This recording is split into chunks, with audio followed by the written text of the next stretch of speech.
자, 여러분, 제가 여기 왜 있을까요? 또 은정교회를 다ним하여 이 교회를 제가 섬기는 이유가 무엇일까요? 어떤 분들이 이렇게 대답하실 거예요. 지금으로부터 14년 전에 원로 목사님이 갑자기 쓰러지셨을 때 목사님이 대신하여 이곳에 오셨죠. 마침 가까운 곳에 계셨기 때문에 목사님이 이곳에 담임이 되는 그런 일들이 있었습니다. 혹은 모든 성도들이 또 그때 원해서 그렇게 되었습니다. 혹은 제 입장에서 이 교회가 기도가 쌓여 있고 은혜가 있고 또 조심 속에 숲 속에 있는 그런 교회니까 여기가 너무 좋구나. 이래서 제가 은정교회에 오게 되었을까요? 또 이곳에서 지금 이렇게 설교를 하고 있을까요? 제가 10년 넘게 청년 사역을 했습니다. 제가 왜 10년 넘게, 사실은 20년도 넘는 것 같습니다. 네. 청년 사역을 하게 된 이유가 뭘까요? 제가 좀 탈권위적이고 또 젊은 청년들과 어울리는 거를 좋아하기 때문에, 혹은 청년 사역이 굉장히 의미가 있다라고 생각하기 때문에 제가 청년 사역을 했을까요? 또 홀리위크 사역을 비롯해서 나라와 민족을 위한 사역을 제가 굉장히 오랫동안 해왔고 여러분들도 함께 동참해 주셨는데 왜 이 일을 했을까요? 애국심이 있기 때문에 그랬을까요? 혹은 저희 아버지가 나라와 민족을 위한 사역에 헌신하신 분이었기 때문에 그 아버지의 유업을 잇기 위해서 제가 이 일을 해왔을까요? 또 오늘날 우리 은정교회를 기도의 집으로 우리가 선포하였고 또 기도의 집의 사역을 지금 준비하는 과정 가운데 있는데 왜 은정교회를 이렇게 기도의 집으로 하나님께 봉헌해드리고 이 사명을 준비하고 있을까요? 목사님 기도의 중요성을 아시니까 그러셨겠지. 혹은 또 제가 음악을 좋아하니까 예배의 풍성함을 추구하셨겠지요. 혹은 은정교회가 지금 모든 한국교회가 부흥의 정책인데 이걸 돌파하는 또 하나의 전략이겠죠. 여러 가지 이야기들을 하실 수가 있을 거예요. 여러 가지 질문을 드렸고 여러 가지 대답들을 생각해 보았습니다. 그런데 이제 제가 가장 정확한 대답을 드리겠습니다. 오늘 말씀의 24절 우리 같이 읽어보겠습니다. 시작. 너희를 부르시는 이는 미쁘시니 그가 또한 이루시리라. 이유는 뭐냐면요. 하나님이 이 자리에, 하나님이 이 일에 저를 부르셨기 때문입니다. 하나님의 부르심이 이유예요. 물론 저는 모세처럼 혹은 사무엘처럼 귀로 하나님께서 제 이름을 부르시는 그런 음성을 들어본 적은 없습니다. 혹은 이사야처럼 또 사도 요한처럼 주님의 모습을 환상으로 본 적도 없습니다. 그러나 비록 육신의 귀와 눈으로 주님의 음성을 들은 것은 아니지만 그러나 그것보다도 정확하게 하나님이 저를 부르신 것을 알아요. 그것은 바로 눈이나 귀의 감각이 아니라 믿음의 감각으로 하나님이 부르셨다라는 것을 믿는 것입니다. 그러니까 이 일이 멋지겠구나. 이 일이 의미가 있겠구나. 이 일이 잘 되겠구나. 이 일이 나한테 굉장히 잘 맞는구나 해서 제가 취사 선택한 것이 아니라 하나님이 이 일에 나를 부르셨으니 주님 제가 순종하겠습니다 한 것입니다.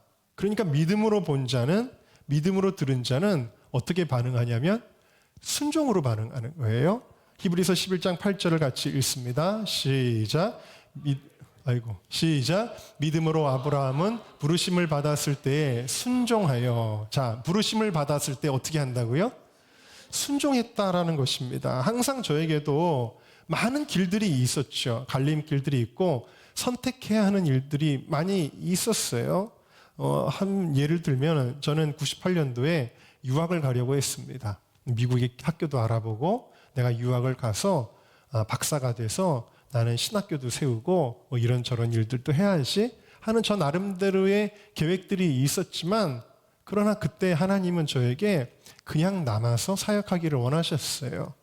물론 하나님이 음성으로 들려주신 것이 아니라 주의 종이신 아버지가 말씀하실 때 저는 그것을 주님의 음성으로 받았고 믿었고 순종했어요.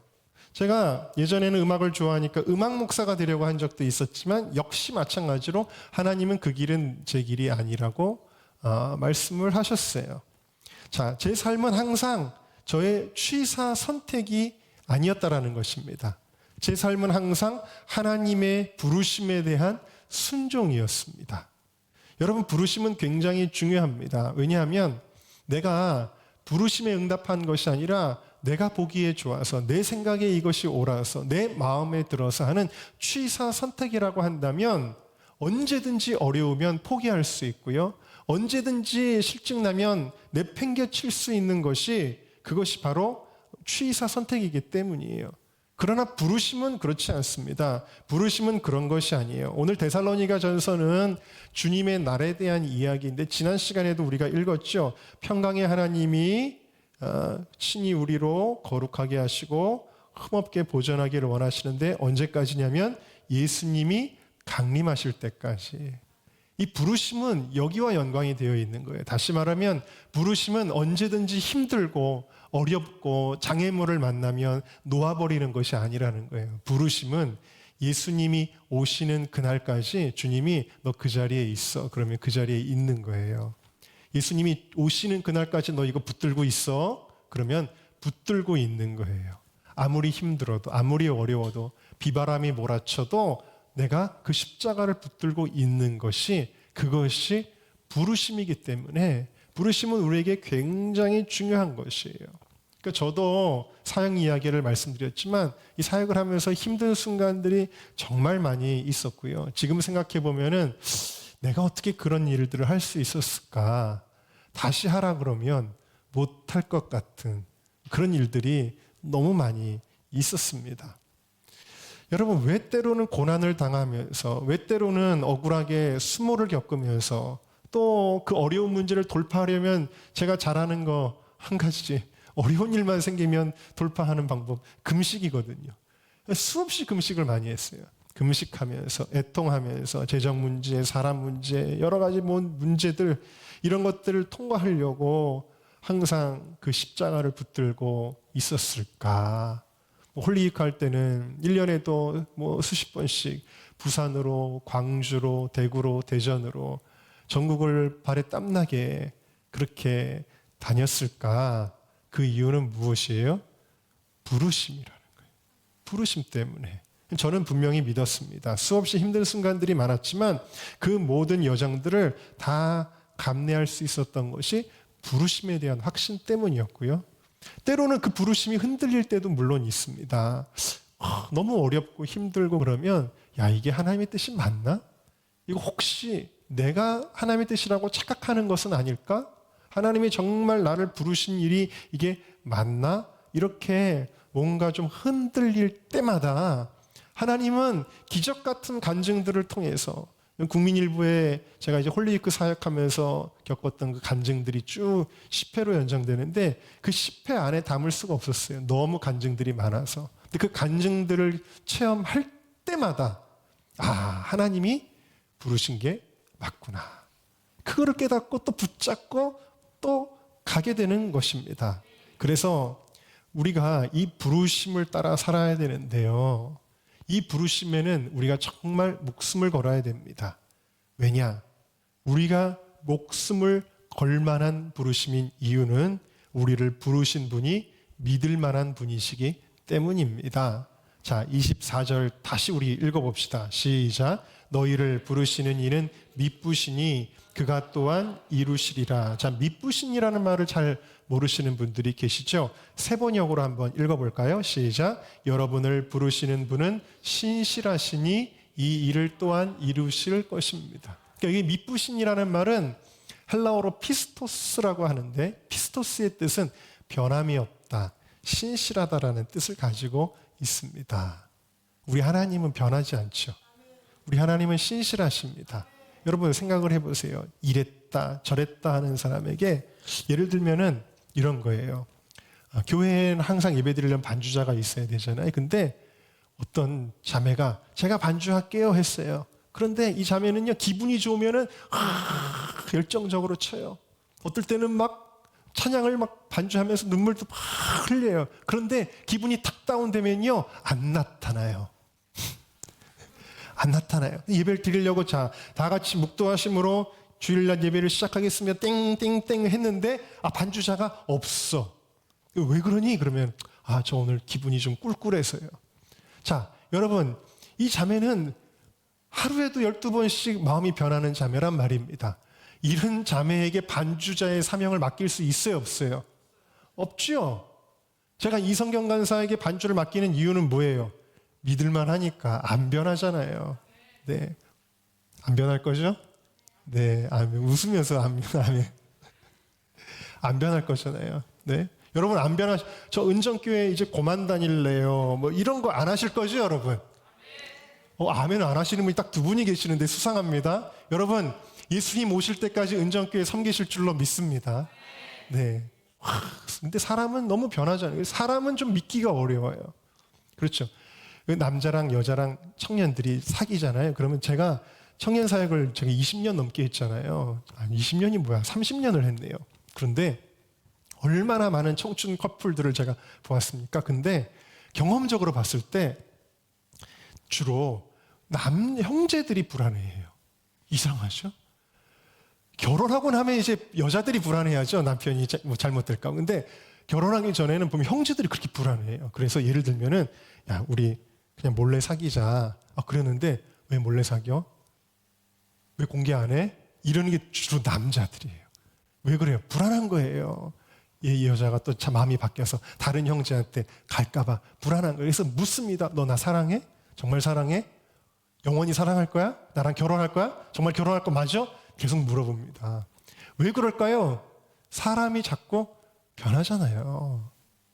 그러나 여러분, 이것과 대조적으로 우리 하나님은 어떤 분이시냐면 신실하신 분이시다. 우리 주님은 회전하는 그림자가 없다 그러셨어요. 우리 하나님은 믿을 만한 분이시기 때문에 우리 하나님의 계획도 믿을 만한 계획입니다. 다시 말하면 한번 할 수 있을까? 시켜볼까? 그런 계획이 아니에요. 그런 부르심이 아니라는 거예요.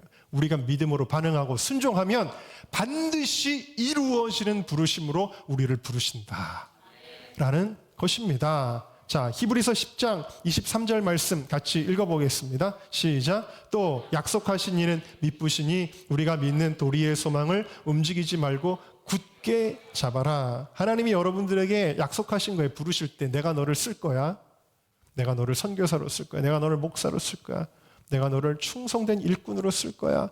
하나님이 약속하신 그것을 우리가 굳게 잡고 움직이지 말자라는 것입니다. 새 번역으로 읽으면 더 우리의 마음속에 와닿을 것 같습니다. 읽어볼까요? 시작. 또 우리에게 약속하신 분은 신실하시니 우리는 흔들리지 말고 우리가 고백하는 그 소망을 굳게 지킵시다. 할렐루야. 흔들리지 맙시다. 옆에 분들하고 인사할까요? 흔들리지 맙시다. 약속을 굳게 붙잡읍시다. 네. 자, 약속을 굳게 붙잡아야 되는 이유 다시 보시면 24절 너희를 부르시는 이는 미쁘시니 그가 또한 이루시리라. 내가 한다면 그거는 안 이루어질 수도 있어요. 하나님 불렀어도 내가 하려고 그러면 실패할 수도 있어요. 그러나 하나님이 이루시는 거예요. 하나님은 약속하신 것을 반드시 이루시는 분이십니다. 여러분, 사람은 약속도 잘 안 지켜요. 예? 여러분, 사실 이 주일 예배도 약속이거든요. 근데 주일 예배도 가끔 빠지는 분들이 계시잖아요. 약속을 잘 안 지켜요. 그러나 우리 하나님 약속 안 지키신 적이 있나요? 우리 하나님의 별명 중에 하나가 약속의 하나님이에요. 예? 커버넌트. 하나님 우리와 계약을 맺고 계세요. 그래서 성경 말씀도요, 약속의 말씀이에요. 구약, 신약. 약속이거든요. 우리 하나님은 약속을 한 번도 어긴 적이 없으신 신실하신 분이시고 그렇기 때문에 하나님은 어떻게든 그것을 이루시는데요. 제가 좋아하는 축구 선수 중에 지금은 이제 나이가 많아서 옛날같이 유명하지는 않지만 박주영 선수가 있습니다. 근데 요즘에 페이스북이나 인스타그램을 많이 하지만 예전에 미니홈피를 많이 하던 시절이 있었잖아요. 근데 이 선수의 미니홈피를 제가 갔는데 그 대문에 글귀가 써 있었는데 그 글귀가 제 마음속에 탁 박혔어요. 너무 좋았어요. 그 글귀가 바로 이것입니다. 뭐냐면 하나님의 목표는 하나님의 능하신 손으로 이루신다. 아멘입니까? 여러분들을 향해 하나님의 목표가 있는 거예요. 내가 너를 들어서 이렇게 쓸 거야. 바울을 부르셔서 내가 너를 이방의 빛으로, 내가 너를 이방을 구원하는 그릇으로 내가 너를 택하였고 쓸 거야. 하나님의 목표거든요. 그러면 바울은 순종합니다. 바울이 순종하죠. 근데 이 일을 이루시는 분은 누구세요? 바울이 순종할 때 바울을 들어서 하나님이 이루시는 거예요. 모세를 처음에 부르실 때 모세가 저는 못해요 그랬어요. 저는 못하는 이유가 많아요. 저는 오랫동안 40년 동안 이 광야에서 은둔하며 살아왔습니다. 제가 다시 돌아가면은 사람들이 네가 뭔데? 라고 이야기를 할 것 아니겠습니까? 더더군다나 전 말주변도 없어요. 어버버버 하면은 그 사람들이 어찌 제 말을 듣고 설득을 당하겠습니까? 그러는 거예요. 모세는 못한다는 거예요. 하나님은 부르시는데, 그런데 하나님이 그래도 모세를 강권적으로 부르시니까 모세가 순종하기는 합니다. 그런데 정말 내 힘으로 못할 것 같았던 이스라엘 민족을 애굽에서 빠져나오게 한다고? 단 한 사람도 구출하기가 어려운데, 그 어마어마한 왕권을 가진 제국인데, 그런데 그 일이 이루어집니다. 이스라엘 백성이 430년 동안 노예 생활을 하던 이스라엘 백성들이 애굽에서 빠져나오게 돼요. 이 일을 누가 하신 거예요? 하나님이 하셨어요. 애굽의 10가지 재앙과 불기둥과 구름기둥과 홍해를 갈라지게 하는 이 모든 일들을 하나님이 하셨죠. 물론 모세가 순종할 때 이 하나님은 하나님의 계획을 하나님의 능하신 손으로 이루시는 것입니다. 여러분, 이것이 중요한 이유는요, 우리가 부르심을 향해 멋지게 출발은 합니다. 하나님 나를 부르셨군요. 나 같은 자를 부르셔서 사용하시는군요. 아멘, 할렐루야. 제가 응답합니다. 이렇게 시작을 했다가도 중간에 어려움을 만나면 방황하고 낙심하고 의심할 때가 너무나 많이 있는 거예요. 아닌데 내가 뭘 잘못 들었나? 이렇게 된다라는 거예요. 하나님이 아브라함을 처음에 부르실 때 아브라함아 아브라함아 부르십니다. 창세기 12장에 보니까 내가 너로 큰 민족을 이루고 내게 복을 줄 거야. 네 이름을 창대케 하리. 너는 복의 근원이 될 것이다. 만세전부터 아브라함을 향한 부르심이 있었고 그것을 하나님이 선포하셨어요. 여러분, 이 약속을 믿을 수가 있습니까? 믿기 어려운 약속이지만 하나님은 약속하셨어요. 창세기 15장에 보니까 또 하나님이 다시 그를 이끌고 나가서 하늘을 쳐다보게 하세요. 별들이 있는데 저 별들을 봐라. 내가 너에게 자손을 이와 같이 줄 것이야. 하나님, 저는 이미 나이가 많은데요. 제 아내 사라는 이미 경수가 끊어졌는데요. 그럼에도 불구하고 하나님이 주신 이 약속을 아브라함이 계속해서 믿어야 합니까?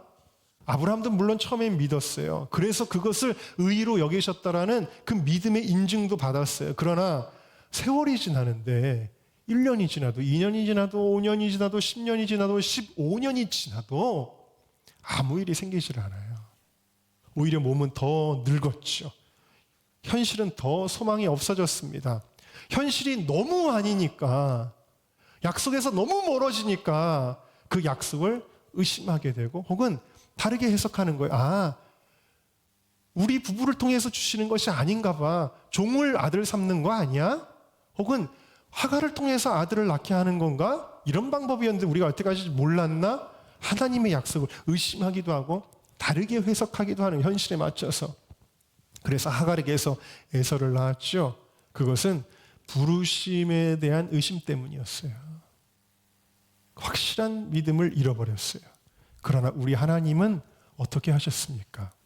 안 될 것 같았는데, 도저히 소망이 없는 것 같았는데 아브라함의 나이 무려 100세에 하나님께서 사라를 통하여 아들을, 이삭이라고 하는 믿음의 아들을 허락하여 주셨고요. 이 이삭을 통하여 야곱을 주시고 야곱의 12아들들을 통하여 이스라엘 민족을 허락하여 주셨고, 그 민족을 통하여 하나님 율법을 주시고 예수 그리스도를 보내셔서 그 예수 그리스도를 믿는 자마다 멸망치 않고 하나님의 자녀가 되는, 다시 말하면 처음에 하나님이 아브라함을 부르실 때 약속하셨듯이 천하 만민이 너를 통하여 복을 얻으리라 하셨는데 그 약속이 성취된 것입니다. 할렐루야. 여러분, 우리 하나님의 약속을 의심하지 마세요. 부르심을 의심하지 마시고 그 부르심에서 떠나가지도 마세요. 그런데 여러분, 그래서 저는 우리나라가 특별한 나라라고 믿고 우리 민족이 특별한 민족이라고 저는 믿으면서 이렇게 기도하면서 달려왔는데, 요즘에 뉴스를 보면 뉴스가 좋은 뉴스가 하나도 없어요. 다 참담한 뉴스, 걱정되는 뉴스, 마음 아픈 뉴스밖에 없어요. 이 나라가 어떻게 되려고 이러나. 근데 제 마음을 더 괴롭고 참담하게 하는 것은 한국교회 모습 때문에 그래요. 야, 한국교회가 이래서 어떻게 복을 받을 수가 있을까, 이 나라가. 한국교회가 이래서는 어떻게 마지막 때 쓰임받을 수 있을까. 하나님 이 촛대를 우리에게서 걷어서 다른 민족에게 주시지는 않을까. 이런 걱정이 마음속에 너무 많이 드는 거예요. 이 나라가 정말 이상한 나라 되는 거 아니야? 이 나라가 사회주의적인 나라, 전체주의적인 나라, 반기독교적인 나라, 음란과 동성애와 이런 것들이 판치는 나라가 되는 거 아니야? 그런 생각을 할 때 마음이 너무 어둡고 두렵고 걱정되고 그런 마음이 많이 드는 것도 사실이었어요. 하나님 분명히 부르셨는데 더 이상 그 부르심의 약속을 붙잡기가 너무 어려운 현실을 제가 살아가고 있는 것입니다. 그런데 이제 지난주에 우리 특별 비상 기도회를 하는데 목사님이 이제 말씀을 전하시고 이제 제가 또 나와서 기도의 인도를 하는데 저도 모르게 제 마음속에 있던 기도가 튀어나온 거예요. 많은 분들이 그 자리에서 들으셨을 거예요. 제가 하나님 앞에 이렇게 애원하듯이 여쭤봤습니다. 하나님, 약속 지키실 거죠? 이 나라 이민족에 주셨던 하나님의 약속, 믿음의 대통령을 통해 이 나라가 기독교 국가가 될 것으로 믿고 세웠던 그 약속, 첫 번째 국회가 열릴 때 감리교 목사님이 나와서 기도하게 하시고 하나님께서 이 민족을 쓰실 것이라고, 그 기도를 통해서 하나님이 마지막 때에 선교의 나라로 쓰실 것이라고 주셨던 그 약속, 하나님 지키실 거죠? 비록 이 나라 이 민족은 그 약속을 지키지 못했다고 할지라도, 한국교회 성도들이 그 약속에서 멀어졌다고 할지라도, 우리는 약속을 지키지 못해도 하나님은 지키실 거죠? 하나님 약속 지키실 거죠? 그러면서 눈물이 주르륵 흘러내리는데 제 마음속에 성경 구절 하나가 떠올랐습니다. 바로 요한복음 11장 40절 말씀이었어요. 네가 믿으면 하나님의 영광을 보리라. 아브라함이 나이 들어서 현실을 바라보면 믿을 만한 게 어디 있어요? 그러나 그가 믿으면 하나님이 이삭을 주시는 것처럼, 이미 나사로가 죽은 지, 이 요한복음 11장 나사로의 죽음 가운데 주신 말씀이잖아요. 주님, 나사로가 죽은 지 이미 사흘이나 되었습니다. 이제는 썩어서 냄새가 납니다. 무슨 소망이 있어요? 무슨 약속이 있어요 거기? 네, 주님은 말씀하시는 거예요. 나는 부활이요 생명이니 나를 믿는 자는 죽어도 살겠고 살아서 믿는 자는 영원히 죽지 아니하리라. 네가 믿으면 하나님의 영광을 보리라. 믿었더니, 믿음으로 반응할 때 죽었던 나사로가 무덤 문을 열고 열린 문으로 나사로가 걸어 나오는 놀라운 기적 같은 역사, 거기 있는 모든 사람들이 하나님께 영광을 올려드리는 그 역사가 일어나게 되었듯이, 오늘 우리의 눈을 들어서 이 세상을 바라보면, 뉴스를 보면 현실은 너무나 참담하고 에스겔의 마른 뼈들이 있는 골짜기 같은 한국교회 현실, 예배가 다 무너져 있고 기도를 잃어버리고 음란과 세상 죄악에 물들어 있는 한국교회 현실을 바라볼 때 우리의 마음은 참담하지만, 그래도 믿을 수 있니? 너 그래도 믿을 거야? 라고 주님 말씀하실 때 주여 믿습니다. 한국교회를 부르신 그 부르심, 이 나라 이민족을 부르신 부르심, 우리 은정교회를 특별히 이 대한민국을 위하여, 거룩한 다음 세대를 일으키기 위하여, 열방에 선교하기 위하여 기도의 집으로 부르신 이 부르심의 약속을 주여 우리가 믿습니다. 반응하면 하나님이 그분의 영광을 보게 하여 주실 줄로 믿습니다.